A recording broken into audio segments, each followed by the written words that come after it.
Good morning. Exodus chapter 4. Moses answered, "What if they do not believe me or listen to me and say, 'The Lord did not appear to you'?" Then the Lord said to him, "What is that in your hand?" "A staff," he replied. The Lord said, "Throw it on the ground." Moses threw it on the ground, and it became a snake, and he ran from it. Then the Lord said to him, "Reach out your hand and take it by the tail."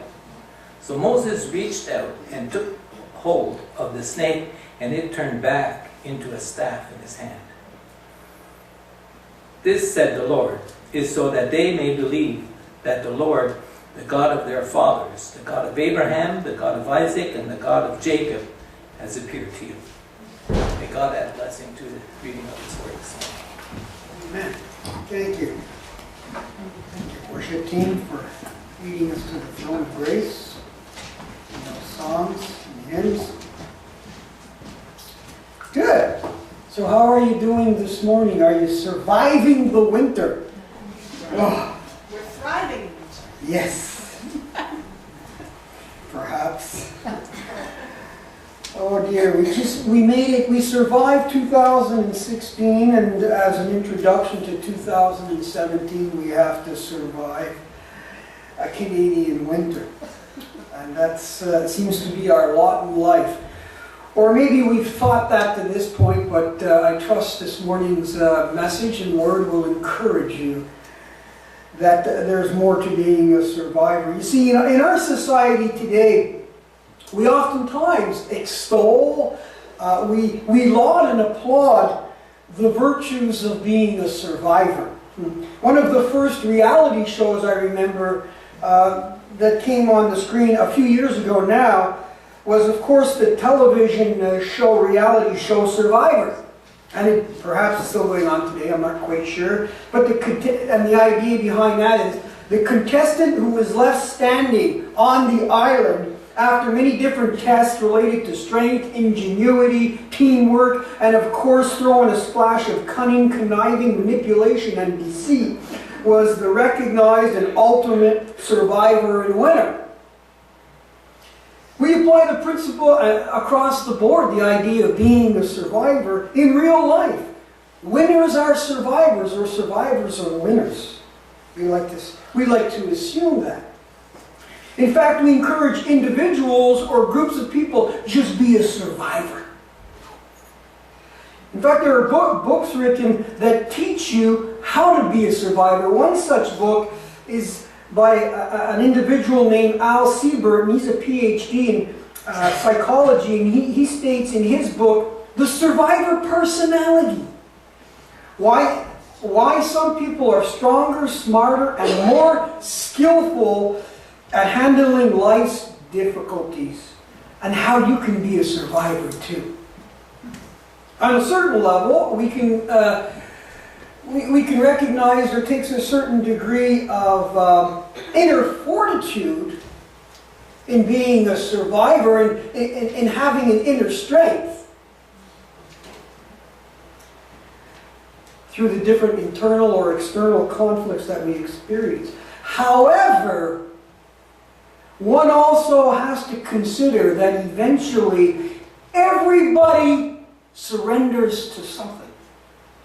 William Booth, the founder of the Salvation Army, said, "The greatest of man's power is in the measure of his surrender." As we continue our series this first month of 2017, the idea of letting go and letting God, we are going to be reminded of this theme in the scriptures in Exodus chapter 4. So if you have your Bibles, turn back with me to Exodus chapter 4. Thank you, Eddie, for reading that passage of scripture. Because as we study Moses, he himself had to learn the importance of letting go and letting God. Life is more than being a survivor.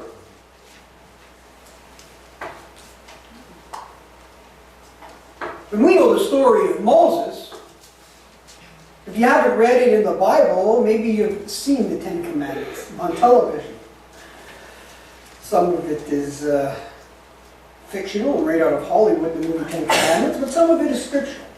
We know the story behind Moses. You see, Moses had a survivor mindset and attitude. As we begin reading in chapter 4, or leading up to chapter 4, God has grabbed Moses' attention.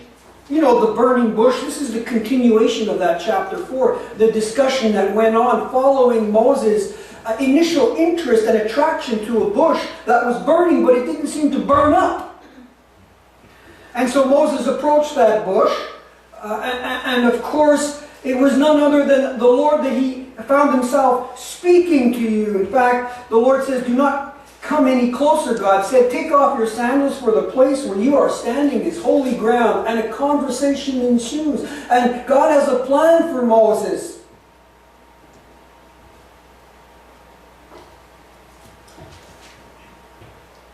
And Moses, how's he going to respond to this plan? You see, God has a plan for Moses, that Moses, you're the one that's going to free the people of Israel. That's what you're going to do. And God says, Moses, you're the one that's going to tell the Israelites and bring the elders to Pharaoh and tell Pharaoh to let my people go so they can worship in the wilderness and offer sacrifices to the Lord their God. And so Moses is having this discussion with the Lord.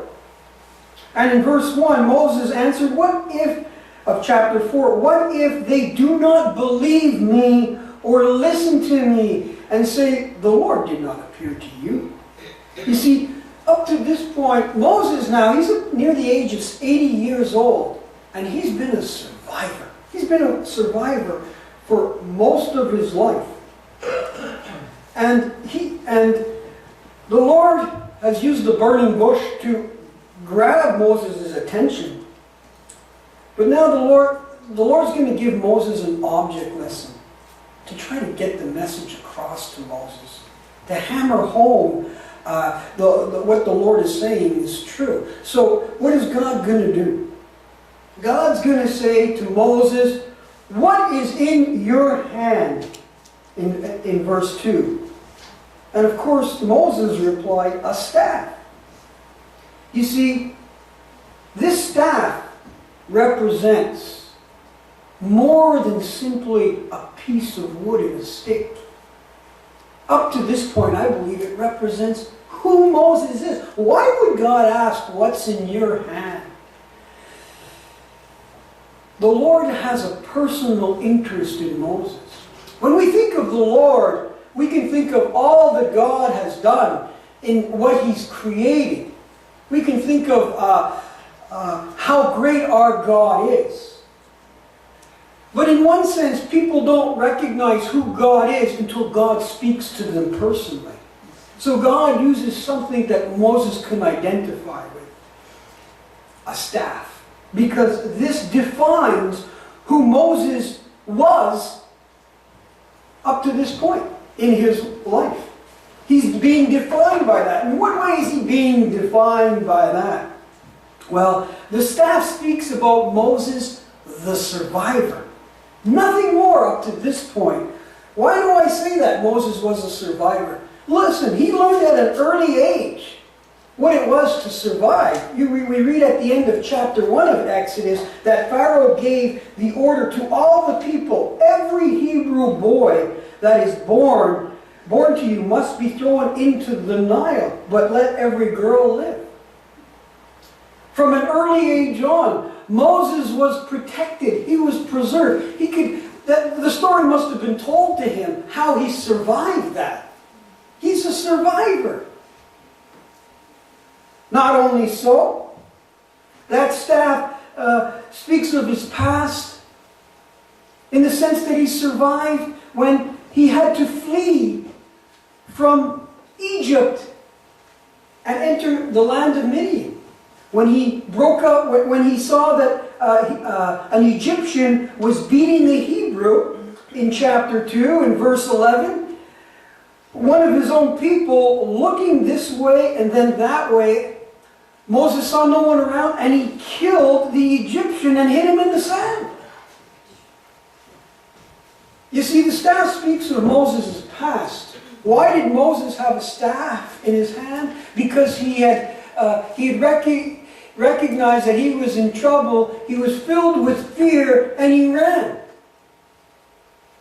And of course, Moses wanted to intercede on behalf of the Israelites in Egypt when he saw that the two fellow Israelites were fighting one another, and Moses wanted to step in, and they said, "Who are you to be our judge? Who made you judge?" Moses wanted to do the right thing, but nothing seemed to happen. And more recently, for the last 40 years, we read in chapter 3 of verse 1, now Moses was tending the flock of Jethro, his father-in-law. You see, Moses was a shepherd. So up to this point, Moses was a survivor. That was his mindset. He got married. He met a girl named Zipporah, and and she gave birth to a son, and Moses named him Gershon. And that's a Hebrew for a foreigner, meaning the name foreigner. And it's as if Moses was in a place that perhaps he didn't anticipate on being. But he can also think, at least I'm a survivor. I'm a shepherd. I'm paying the bills. I'm providing for my family. I don't have to think about the things of the past because this is where I am. And that's good enough. So the staff, of course, represents his occupation and who he was and what he was doing. But it also reminds Moses, the staff could also be a reminder of his failures and fears of the past. We're also reminded that this staff was a reminder that he refused to be known as the son of Pharaoh's daughter. And we know the story there as well. Pharaoh's daughter found him in the water and pulled him out of the reeds, and they took him in. However, Moses chose, or he refused to be known as the son of Pharaoh's daughter. He chose to be mistreated with the people of God rather to enjoy the fleeting pleasures of sin.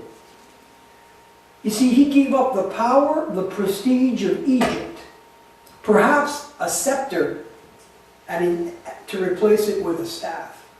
So he could even be thinking of, boy, I gave up all of this. I could have been in Egypt today, enjoying all that was going on there. So he may have been a little dissatisfied with what was his present circumstances, but he was a survivor. I'm wondering how many of us today just think that surviving is good enough. Surviving is all I really want from life.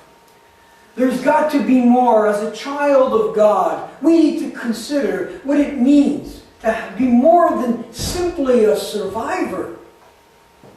This is the first time where we read that God gets a hold of Moses' life. And he's approximately 80 years of age. So what happens next? Well, then the Lord said to him, "What's in your hand?" And Moses, when he looks at that, it's a staff.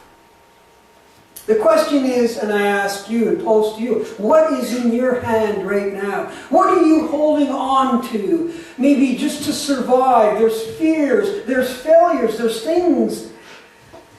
And the time has gone by, and you're at this stage, and God's saying, what are you holding on to? It doesn't end with the survival life, because that really is not an end in itself. I recently finished reading a book on World War II, specifically the war in Japan. And you read about the loss of life and the tragedy. And many were killed in this specific war campaign. And so often, soldiers who were not killed in this war campaign came back, and there was almost a sense of disillusionment because they wonder, why am I alive? Why did I survive? And my buddy, the person fighting beside me, didn't make it. So there's a sense of disillusionment, and the attitude and idea of being a survivor, and that in itself will leave somebody with a sense of disillusionment and dissatisfaction because there's got to be more. So the Lord enters into Moses' survivor mode life and says, "What is in your hand, Moses? Throw it on the ground." Throw it on the ground. And so we see here, the surrendered life is an act of decision. Moses is commanded to throw this staff on the ground. Let go and let God. This command was from God. And all that the staff came to represent, God is saying, throw this on the ground. Just let it go. The sum total of Moses' life, just let it go. His existence up to this point, just let it go. See, God wanted him to simply be more than just a survivor, so that he could get up and fight another day, and fight another battle. What happens when Moses throws this, he lets go of this staff? It was so personal to him that this staff becomes just a wonderful mass of cotton candy. Or the staff becomes a gold piece of something that he could hold on to. It becomes what? A snake. Now that would be kind of cool, I think, in one sense. And for sure my kids would have, this story would intrigue them because they love catching snakes. But that's not everybody's hobby. And it startles Moses, that it says Moses threw it on the ground in verse 3, and it became a snake, and he ran from it in the opposite direction. He didn't want anything to do with the snake. How would you feel if a piece of wood became a snake? The question is, why did God turn Moses' staff into a snake? Couldn't he have done something a little nicer, a little better, a little more palatable? Well, the snake was a symbol of the early Egyptian goddess who was said to control and protect the land. The symbol comes to symbolize Pharaoh's sovereignty, his royalty, his deity, and divine authority. In ancient Egypt, it was used in even the headdress of the king of Egypt. So the Lord says to Moses, pick the snake up. Pick the snake up, and not only pick it up by the tail. And of course, this would normally be a dangerous thing to do, because I remember we would always teach our kids to pick up a snake, catch it by the, just right below the head where the neck is, where the neck meets the head. And that's how you catch it, so it cannot move to the side and bite you. Whereas Moses was commanded, again, a command to pick it up by the tail. You see, sometimes when we surrender things to the Lord, it's a scary proposition. Moses was thinking, what if they don't listen to me? You want me to go with the elders of Israel to Pharaoh and to tell him to let the people go? So Moses is thinking of this, thinking of all the reasons and all the excuses why he shouldn't do that, or why it's not a good idea. And so that the Lord is giving him an object lesson. Some things in life are scary and fearful. The things that we give to the Lord. But we need to be reminded that the Lord is sovereign, and He's in control, and He has authority over everything. And life is not simply about giving things over to God. It's about apprehending things. Taking the things that the Lord asks us to just give to Him. Get rid of these things and these burdens that you may be carrying from the past. And give them to the Lord. This message is for all of you out there who are satisfied with being a survivor. That's not sufficient. That's not sufficient to meet your deepest needs and fears. There's got to be more to life than simply being a survivor. And by Moses picking up the snake, God was showing Moses that God alone is sovereign and in control. That he doesn't need to fight these battles. What God is asking him to do, if God has called you to do something and commanded you to do something, He's equipped you. And so Moses could learn that lesson from the staff. And thirdly, we see the sufficient life.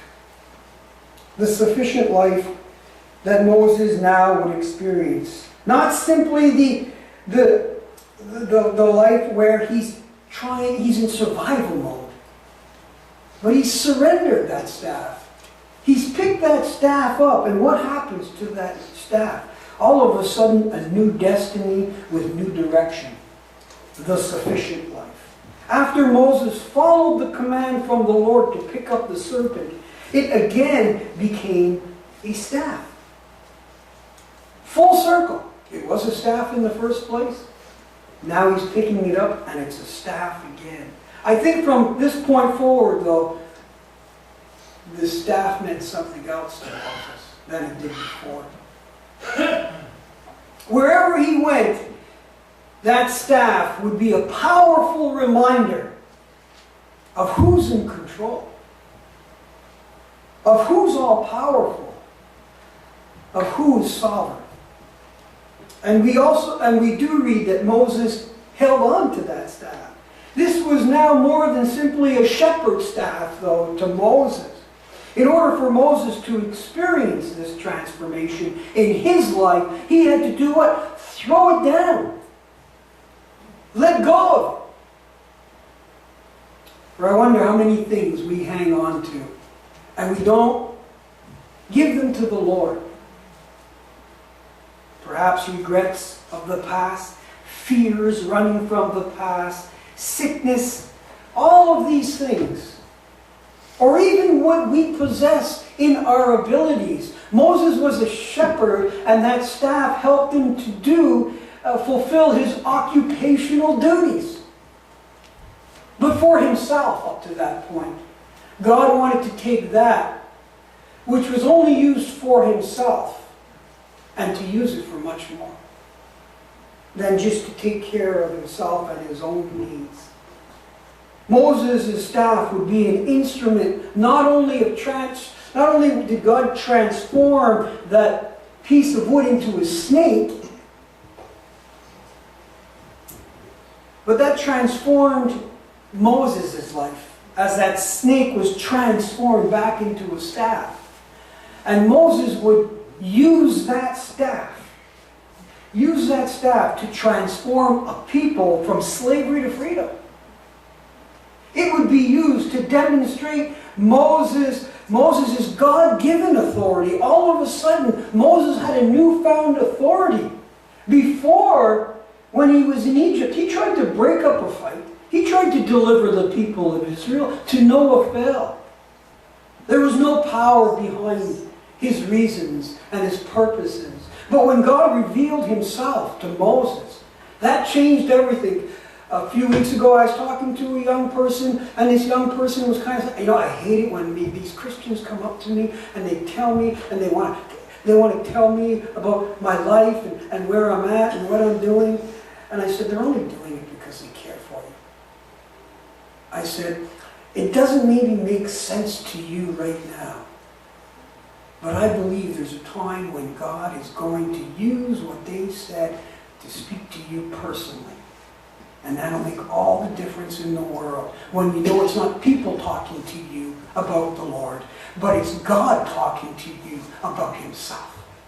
And you see, Moses may have known the stories in Egypt for the 40 years, And Moses may have known the stories about God in Midian when he fled from Egypt. He's approximately 80 years old when God speaks to him personally.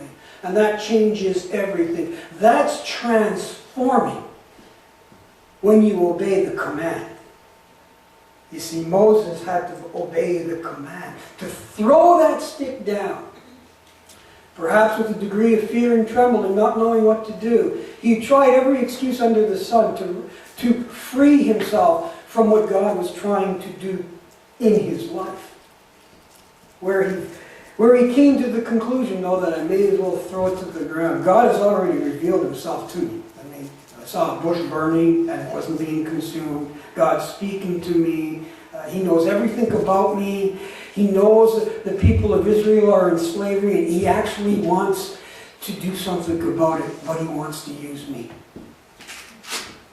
God used Moses and that rod to get the people out of Egypt. From this point forward, that rod is going to be used for a powerful purpose. And we read about that in Exodus chapter 7. And verse 17 says this. This is what the Lord says. By this you will know that I am the Lord. With the staff that is in my hand, I will strike the water of the Nile. And it was changed into blood. And we read about the staff in 8:5, where it says this again. Moses, then the Lord said to Moses, tell Aaron, stretch out your hand with your staff over the streams and canals and ponds and make frogs come up on the land of Egypt.